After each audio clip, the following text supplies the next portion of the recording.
真千金回来后，我回到了村子里。远在英国的前未婚夫给我发消息：伦敦下雪了，我好想你。你在做什么？我喂鸡。秦雨里，圣诞节前你会带着鸡来见我吗？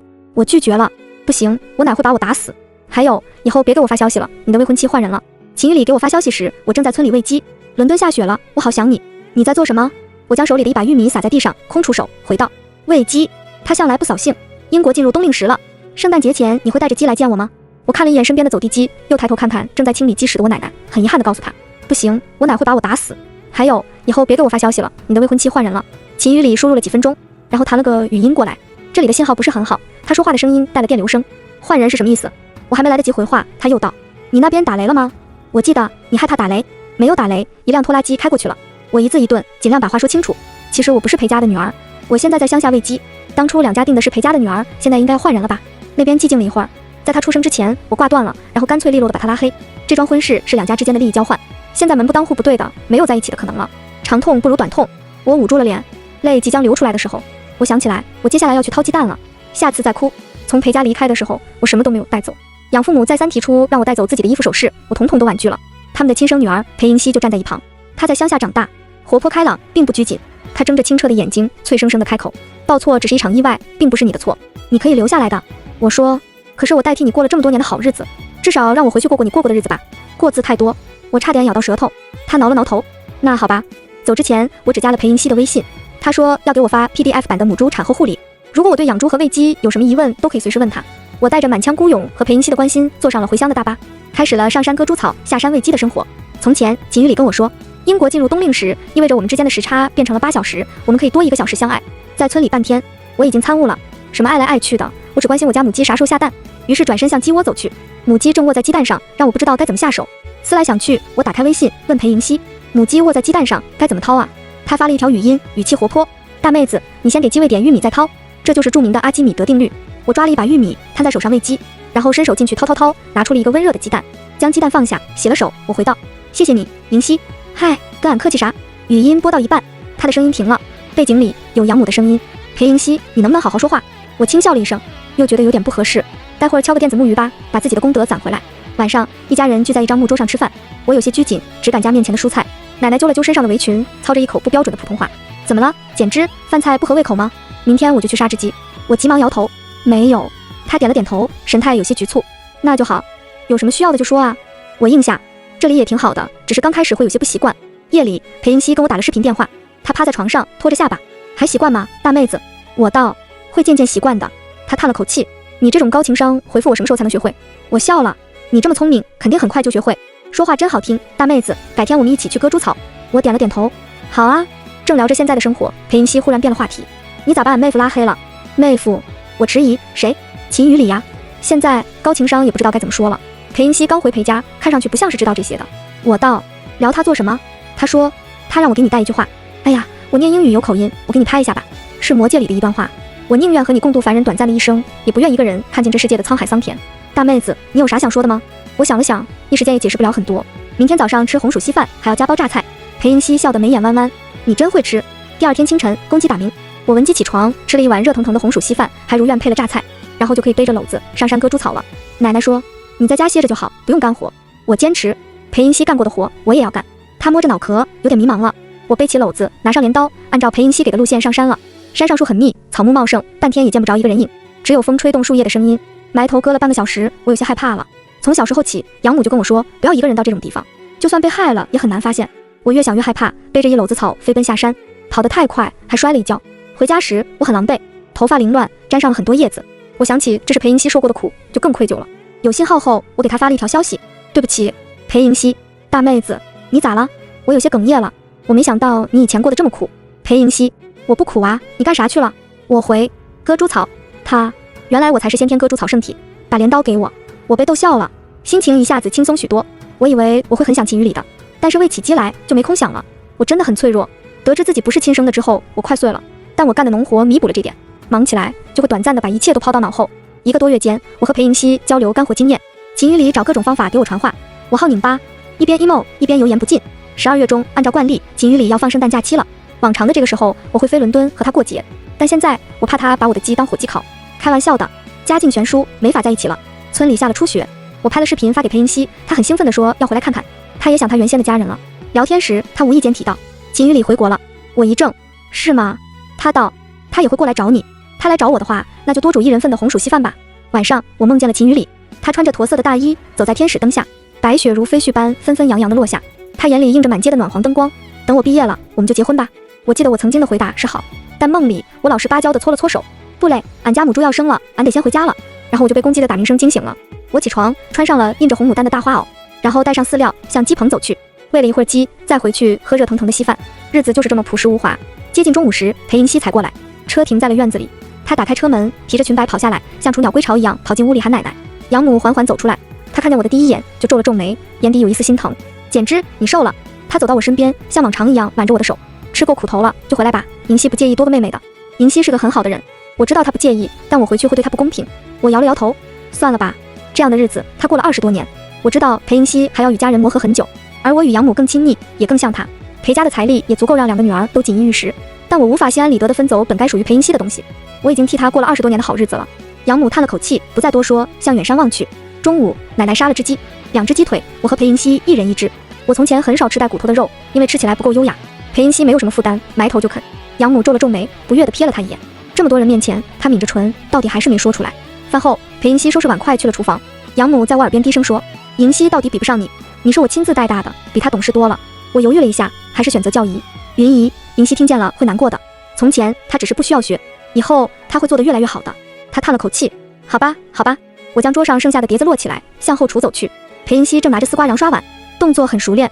我将碗碟放下，走上前说：“我来吧。”他道：“我刷得比你干净。”确实哦，我坚持，哪有让你刷碗的道理？几番争抢，裴银熙给我挪出了一点空位。好吧，好吧，那咱俩一起刷，看我的高端操作，包刷干净的。下午，裴银熙戴上他的旧毛线手套来找我堆雪人，他边团着雪，边有一搭没一搭的跟我聊着。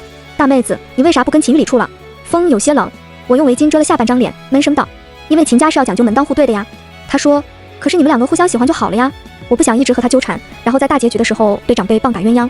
更何况秦雨里本该和裴银熙青梅竹马，我不知道该怎么跟他说这些，只垂下头轻声说：“等他家给他断供，他就老实了。”一提到秦雨里，我就有些胸闷，像有张网在心口，悲伤难以发泄。裴银熙，好吧，我听不懂，我们还是聊聊家里的母猪吧。家里的母猪快生了，他开始掰着手指头跟我说该怎么护理产后的母猪。他说这些时，定定地看着我。简之，你不用觉得我从前受苦，其实我挺开心的，家里就我一个孩子，大人很少让我干活，是我自己想帮忙。我大学读的也是兽医专业，就是为了回村给母猪接生。他顿了顿，握住我的手，不要内耗了。我点了点头，鼻子一酸，谢谢你，银熙。刚堆完雪人，秦雨里就来了。院子里停不下第2辆车，他只能先把车停在村口，然后踩着不薄不厚的积雪过来。裴银熙一下子就站了起来，转身朝屋里跑去。你们聊，我先溜了。我与他已经3个月不见了，他睫毛上沾了细碎的雪粒，冷白的脸被风吹得有些泛红。简之，我不会操舟驾舵，可是当时你在辽远的海滨，我也会冒着风波寻访你这颗珍宝。这句情话，他曾经与我说过很多次，但我现在的心境已经完全不同了。什么舟啊舵呀的，下次回国做经济舱就老实了。我道，听不懂，说人话。秦雨里败下阵来，就算你在村子里，我也会来找你。我们谈谈吧，简之。我们走在乡间的小路上，他的声音清纯如酒，落入耳朵里。我第一次见你穿这样的花袄，也很好看。我叹了口气，我现在已经不是裴家的大小姐了。我从小就被教育，就算是恋爱也要门当户对，不能去扶贫。虽然我现在变成了穷的那个，但道理也差不多。高攀的话，我始终低你一头。你在伦敦看天使灯亮起时，我正在鸡棚里喂鸡。秦雨里，咯咯哒，来喂我呀！他就这么水灵灵地打断了我的施法。我本来已经准备好在雪里落泪了，现在酝酿好的悲伤情绪也没了。他将双手插进大衣的口袋，若无其事。好吧，我确实不太幽默，可是简之，我们相爱就够了。我的声音有些发涩了。你总是这么理想主义。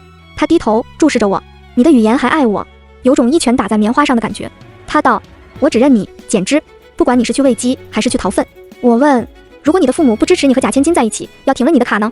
你留学的日子会很难过。秦雨里，我有全奖，学费不是问题。我还提前做了攻略，我选择了一种最安全且实惠的交通方法。我可以坐公交车去西北，接着每天步行100公里。过英吉利海峡有点麻烦，我会自己买好游泳圈的套脖子上的。你放心，我买的是夜光的，晚上也可以游。游多久取决于风向和风力，在海上还有免费的自助海鲜，我可以接受刺身。住宿也不用担心，我可以去做 homeless， 还可以领流浪汉补贴。他一口气说了好长一串，我需要一点时间思考一下。在听到步行100公里的时候，我的脑子就开始萎缩了。你是不是把博物馆的猪手拿回来安自己脖子上了？他笑了笑，没有，我只是想让你看见我的诚心。我轻轻呼了一口气，再给我一点时间吧，重新开始人生的时间。秦雨里想看看我平时都要做什么。我带着它去了猪圈，然后戴上袖套，熟练地往食槽里倒猪食。母猪快临产了，还要喂药驱虫。猪圈里的味道不太好闻，它的脸上却没有丝毫嫌弃。以后我割猪草，你喂猪，我们幸福一辈子就完事了。我平静地看着他，你不知道山路有多难走。秦雨里，我学过攀岩。我一拳又打在了棉花上。他道，我的意思是，所爱隔山海，山海皆可平。我揉了揉太阳穴，别平山海了，没事干就去把猪食扫了。他去墙角拿了一把竹扫帚，真的开始扫地了。扫完了，他看向我，认真道，要把大粪挑去田里吗？我摇头，不用，现在是冬天。他将扫帚放回原位，虽然是冬天，但我的心不冷。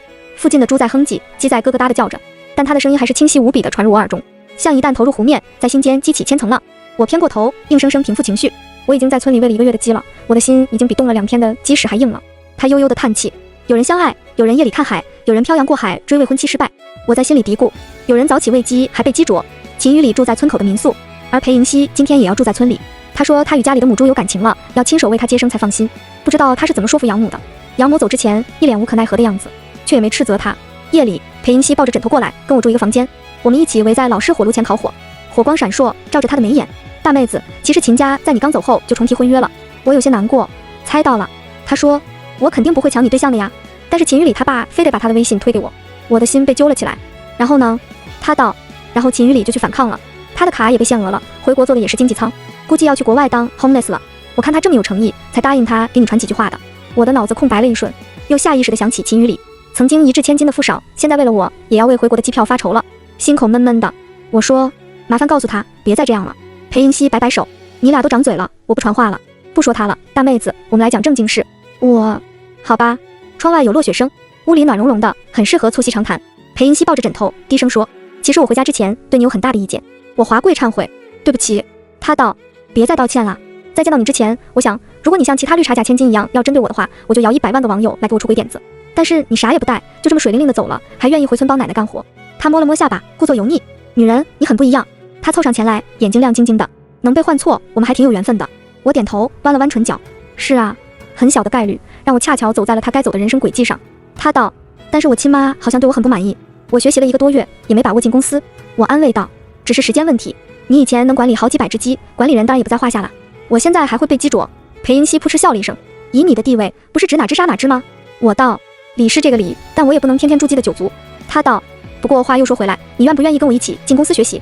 有些问题我是真不明白，比如说现场有12个领导，但只有11杯水，帮我吧大妹子，毕竟我只是一个弱小可怜又无助的兽医。至于奶奶这边，我会请人帮忙的，你总不能一直喂猪吧？我犹豫片刻，点了点头。在看到那张亲子鉴定后，我茫然了很久，整夜睡不着觉。我不知道该怎么重新开始我的人生。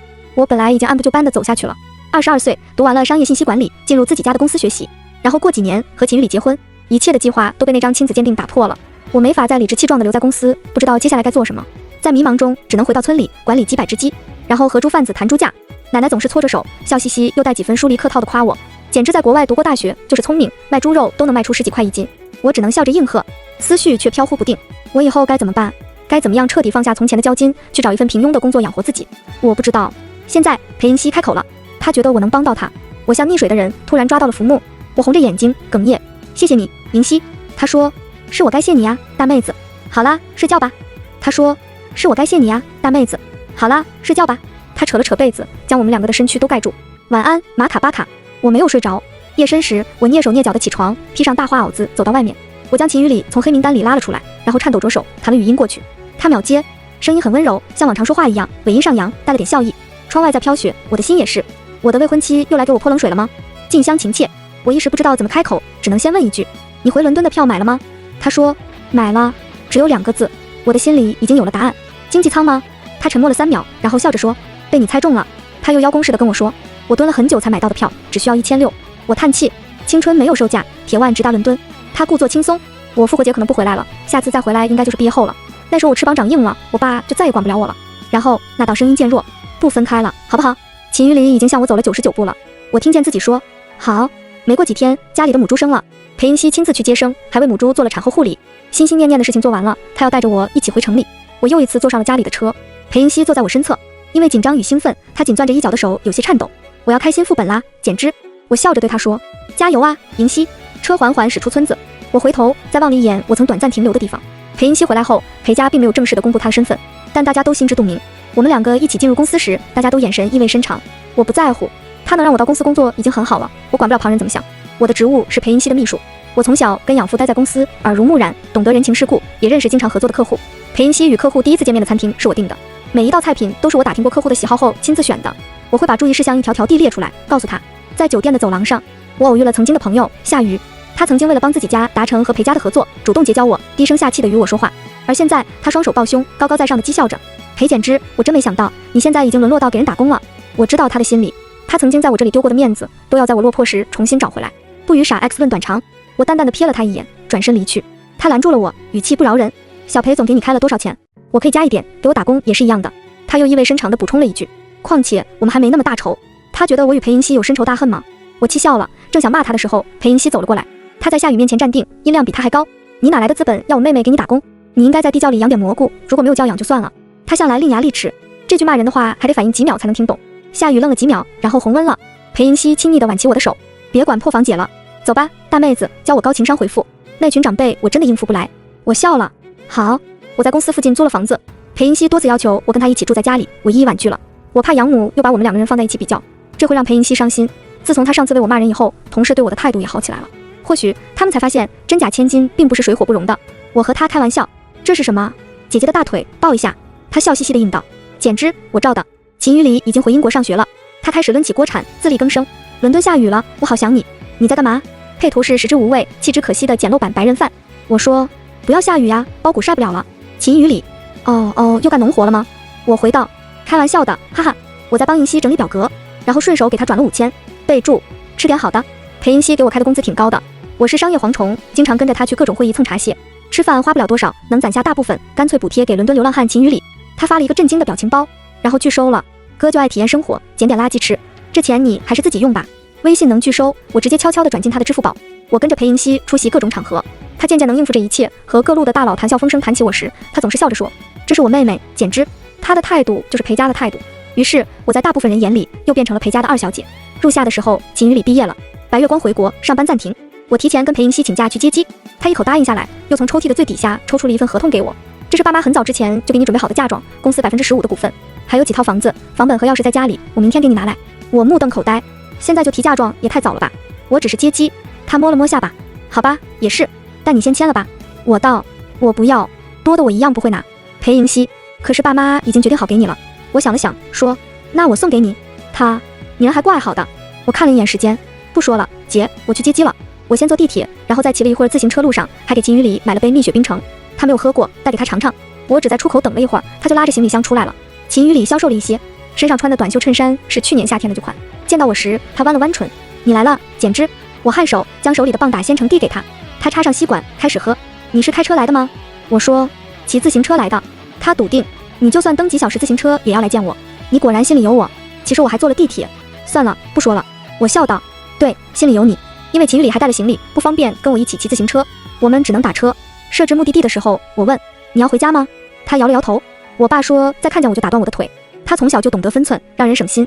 没想到在20几岁的时候会叛逆到让向来满意他的长辈扬言打他。我有些心虚。那好吧，先回我家。我带着秦雨里回到了我租的房子里。中途他还接了个电话，他爸严厉的声音传出来，你认错了吗？秦雨里很倔，没有，爸，他才不是什么穷小子。他答应过我，等我留学回来就和我一起打理家业。对面气的声音颤抖，打理谁的家业？不会是我的吧？秦雨里道，不是，我打理你的，他打理他姐的，我们都有光明的未来。然后对方就挂断了。半年前我可能会很惶恐，觉得是我耽误了他。现在打了半年工的我已经看开了，对，我就是黄毛。那咋了？晚饭时间，我正要点外卖，秦雨里已经熟练地定位了菜市场的制。我来做吧。他买好了菜，穿上围裙，在案板上切菜，灯光暖黄，照着他的眉眼，超绝人肤感。去年2家便定好，等他硕士毕业，我们就结婚。但后来意外发生，这件事便没人再主动提了。秦雨里和他的少爷朋友们打了个赌，赌他能不能自己创业成功。因为赌约，他借到了几百万，然后开始在家不分昼夜的忙工作。我还是像往常一样，帮裴银熙处理大大小小的事务，让他没有后顾之忧。后来他能够独当一面了，也逐渐接触了更多的业务。养父很满意他的进步，欣慰地在众人面前说，我真是养了2个好女儿。他也还把我当女儿。秦雨里创业成功，他的翅膀是真硬了。他的父亲还是松口了，让他赶紧回去继承家业。至于婚约，还是要履行的。裴银熙给我放了假，让我筹备婚礼。他还是拿出了一大堆本子，说，送你的。我客户妹妹的闺蜜结婚，她妹妹都给闺蜜送了好多，我不能输给她吧？这奇怪的胜负欲。我笑弯了眉眼，你人真好，姐，我要一直缠着你，一直。我已经习惯了妹妹这个角色，我要当姐姐的舔狗。从前我是裴家的独女，养父母对我要求严格，要我情绪不外露，一直淡淡的。我快被人淡如菊这个词绑架了。与我家世相当的几个女生跟我也玩不到一块儿去，只是礼貌性相处。只有裴银熙是我唯一真正的朋友，真正能与我互称姐妹的人。奶奶得知我要结婚后，也为我准备了很多东西，家里猪和鸡这些牲畜和家禽都跟我走。秦雨里为此在院子里划出一块地，用来做猪圈和鸡棚。他爸看见后又不高兴了，觉得他又是乱来。秦雨里认真地对我说，猪和鸡都是奶奶的心意，我会好好养的。我小声道，有没有可能奶奶的意思是把它们杀了吃？他的语气中有几分迟疑。可以不吗？我舍不得。我也行，给猪和鸡送终。有点抽象，但可以理解。婚礼当天，我的养父母与亲生父母都来了，在座的宾客一小部分是我在农村的七大姑八大姨，更多的是养父母与秦家那边的富贵亲戚。大屏幕上播放着我与秦雨里的往事。16岁，我出国读高中，成了秦雨里的学妹。情窦初开的少年含蓄地写下，这无边的宇宙对我不过是虚幻，我懵懂且不解风情，你能不能说句人话？秦雨里，好吧。18岁时，我答应了他的告白。假期回国后，因为我们门当户对，两家也有合作，又顺理成章地订婚了。21岁，我回国，开始和他异国恋。他拍下了伦敦的每一场初雪，向我发出邀约。圣诞节前你会来吗？直到去年，我从云端跌落，成了假千金，回到农村喂鸡。他第一次没有听从家里的安排，任由卡贝限额。他在伦敦过上了紧巴巴的日子，差点成为流浪汉。视频的结尾，他的声音奉劝，简之，我不会操舟驾舵，可是倘使你在遥远遥远的海滨，我也会冒着风波寻访你这颗珍宝。这个视频剪辑得很浪漫。裴银熙带头鼓起了掌，台下作为反派角色秦雨里父亲脸黑得像锅底。我与秦雨里相视一笑，往后我们的长夏永远不会凋落。全文完。